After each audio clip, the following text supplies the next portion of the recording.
Welcome into another MVC Hoops Shootaround, ArchMadness edition, brought to you by Purina. He's Adam Emmenecker, and I'm Kelly Burke, and today we are going to break down not only the tournament seeding, but some of the matchups as we get set for the tip-off of the 42nd Missouri Valley Conference postseason tournament. So, Adam, let's first start by going back to this past weekend.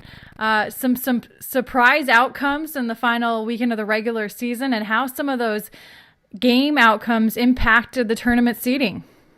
Yeah, so really hard to keep it all straight. And Kelly, doesn't it feel like we've been talking about it all year, and Arch Madness is finally here? What an exciting time. And the matchups that we're going to talk through are part of the reason for that. So look at this past weekend. A lot of big games down the stretch, right? Loyola beats Illinois State. Loyola goes to 15-3. They had a heck of a year, bumping Illinois State into a tie for third place. But that's the most benign of all the matchups we're going to talk about. So speaking of tied for third, this year's surprise, the Drake Bulldogs lose a rare conference game at home to Valparaiso, 10th place finisher Valparaiso.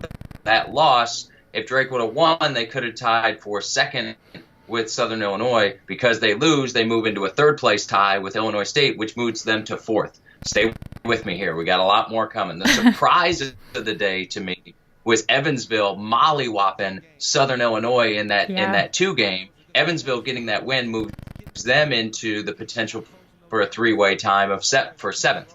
Okay, SIU's convinced the 2 seed. Got it. Next one. Speaking of that seventh place game, Northern Iowa, Missouri State. Northern Iowa, pretty convincing 15-point win over the Missouri State Bears. That makes a three-way tie in conjunction with Evansville for that seventh spot. So Missouri State gets the tiebreaker for their RPI.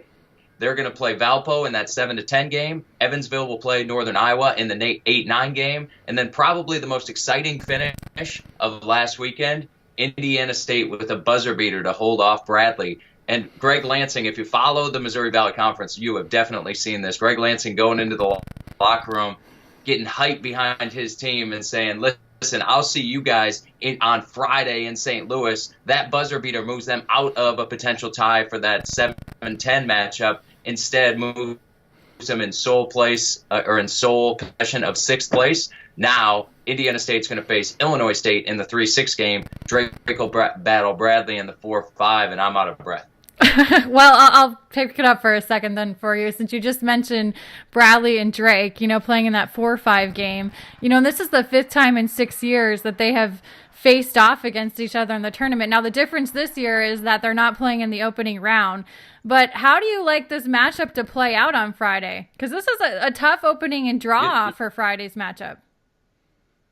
Yeah, it definitely is. So it's funny, as you look at all these matchups, and Drake Bradley is a great example of this. There's a lot of what I'll call confusion, right? So you look at Drake. Drake beat Bradley twice, and both teams have kind of had similar stories, stumbling a bit down the stretch. Drake coming off 2 straight losses. Bradley's lost 5 of 7. So both of these teams looking to build a little bit of momentum in practice this week as they get into Arch Madness. But if you look down on the bracket now of their next potential game, well, they would play in the semifinal the winner of Loyola versus the winner of the 8-9 matchup, which would be either Evansville or UNI, okay?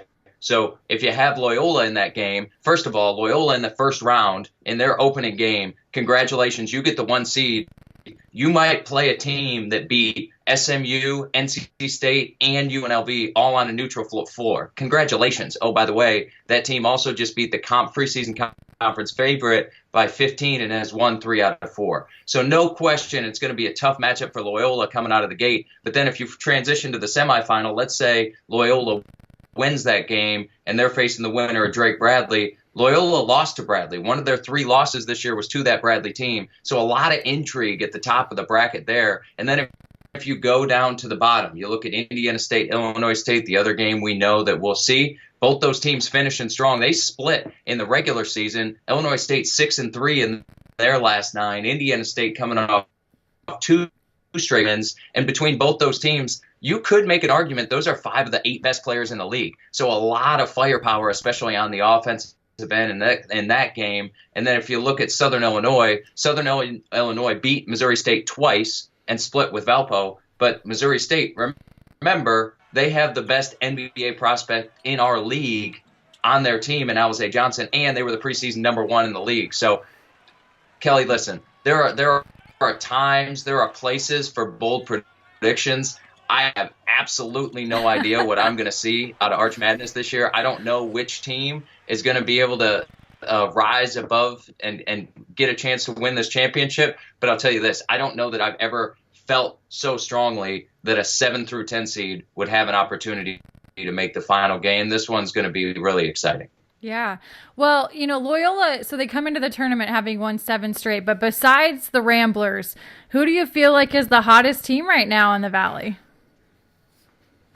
Yeah, I mean, I think going back to Illinois State, finishing the league 6-3, getting back healthy a little bit, and I look at their 3 best players. When you have Yarborough, Fain, and Evans, those 3 guys can carry you, and a different one can step up. So if they have 3 games in 3 days, you could have Evans go for 20, you could have Yarborough go for 20, you could have Fain go for 20, and that type of balance is what you need when you have a 3-day tournament like this, because you're going to get tired legs come Sunday. Illinois State has just as good a chance as anybody to win this thing.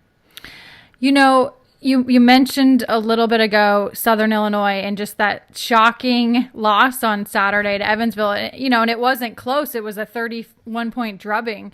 How concerned are you just about the after effects from that game carrying over? Yeah, I think definitely. And, Southern Illinois, we've talked before about the injuries they went through this year, and Barry Henson has done a great job with that crew. But I think if you're a Saluki fan, you have to be concerned. You have to be concerned with the way they finished. They lost 2 in a row, and both of their last 2 losses by 19-plus points. That's not a good indication that they're going to come through and have a lot of tournament success. So they're going to play a team in either Missouri State or Valparaiso that, Missouri State, preseason #1 in the league, and Valparaiso coming off a few wins down the stretch. Both of those teams are playing better than they have in recent weeks. So if I'm a Saluki fan, I'm nervous going into Arch Madness. Let's go back to Loyola for a second.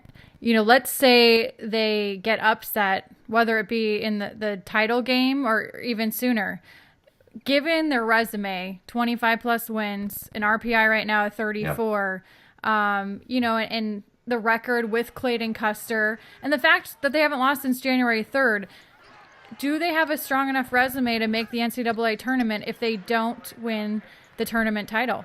Yeah, I think Loyola has a good chance, but one of the things we've seen in the Missouri Valley in the recent years or the last decade or maybe even 15 years is it can be really difficult when you're in that mid-30 RPI. We've seen more teams outside looking in than we have with the inside celebrating, right? So I'm a little worried about the Ramblers. Now, maybe, Kelly, if you say they get to the championship game and lose by 1 or 2, maybe that means their case is strong enough. I think if they might have went 16-2 in the league and made the final, that would maybe be more of a shoo-in. And it's so funny to say that one game makes that big of a difference, but the Loyola Ramblers are definitely playing for their NCAA tournament life. I would really like to see them get in the final and then flip a coin either way to see either they make it and get the automatic bid or hopefully would get a selection from the tournament committee. But gosh, they're on pins and needles right now. They have very little room for error.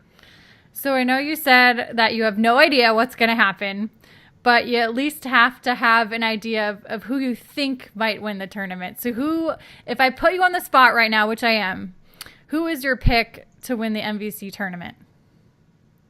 I think the team that's played the best down the stretch, I mean, you just mentioned it, haven't lost since January. It's got to be the Loyola Ramblers, but they're going to have a tough road. If they have to play Northern Iowa in that first Friday game, the #1 seeds are notorious for having a little bit of a slow start. And that's going to be difficult for them, but they're going to have to wear out whoever they play on Friday. Coming back, Drake or Bradley, God, that is a tough matchup. You're either playing an offensive powerhouse or you're playing a team that's one of the best defensive teams in the country. So I think the Ramblers have the best shot because of the way they've been playing. But, God, the road for Coach Porter Mosher is not going to be easy. Well, I should make mention, too, that a play-in team has not made it to the semifinals since 1998. So that'll be something to keep an eye on this weekend. Anything else, Adam, that you want to add? Might be the year. Yeah. Anything else you want to add here heading into tip-off on Thursday? No, I just can't wait for the games to start. This time of year, March Madness and Arch Madness specifically is about as exciting as it gets, and there's no better way from a Thursday to a Sunday to lock yourself into a room, have the TV on, and enjoy it. Should be fun. Well, I will see everyone in St. Louis on Thursday for the tip-off of the play-in rounds. You have been watching the MVC Shootaround presented by Purina Dog Chow, crafted in the USA since 1926.